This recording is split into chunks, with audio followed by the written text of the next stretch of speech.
Our DMs were going wild on Friday night after cycling brand Giro launched a sale on their website with shoes and helmets up to 99% off. They had £330 Giro Empire shoes on sale for £3.59, and there was a £400 pair of Imperial Road shoes listed at £16.19. Some were priced as little as £1.79. There were also some deals like top-of-the-range helmets for around £19 and clothing for under £10. One person who wrote to us, a listener named Matt, said he and his mates got some banging deals.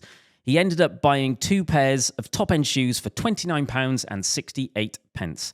He said, "It seems like some poor member of the e-commerce staff had missed a decimal point when inputting the sale prices on some of their stock. Jury's out on whether we will actually receive them, but the money's been taken from my account. I've just checked the site and everything is now back to full price."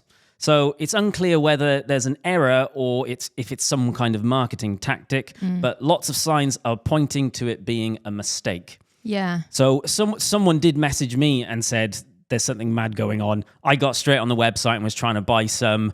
I think you said you had a go as well. Nick had a go as well. Everyone, like, we all tried to buy some shoes, and it almost seems like they deactivated the checkout because it wouldn't let me input an address to buy some, because I do like a Giro shoe. I was going straight in. Mm-hmm. That does make it seem like it's a mistake, doesn't it? It seems like the first few people have managed to actually get through checkout and then they've closed it down. This happened with Oakley's once. Did it? Yeah, when I was over 10 years ago. I remember I was racing for Kingston Wheelers at the time, and it was being discussed on the forum and got posted on the forum. Oakley's are like £3, and everyone went and bought them, and then they did something similar to this where they panic deactivated some sort of field so you couldn't order anymore. Yeah. But the people who got it through, they honoured it.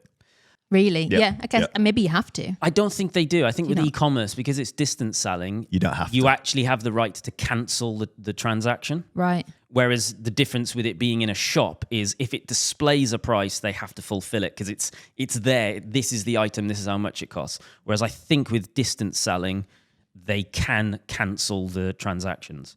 That's why I carry my little sticker book of prices that I stick to things in shops. And go, look, it says 4p. Yeah. Like, I put it on a penny sweet. Oh, I end up paying more. I was literally about to say that. Shit joke.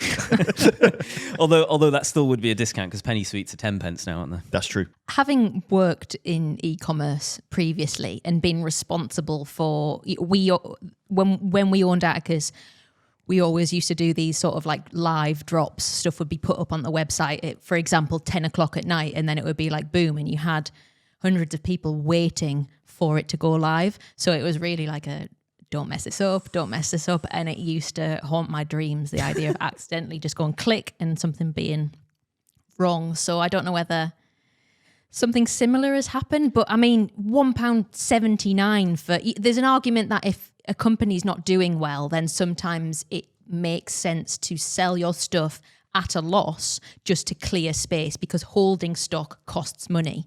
But I mean, £1.79 for a pair of shoes and £3.59 for a pair of Empires, which are now back up at £330. It has to be a mistake, doesn't it?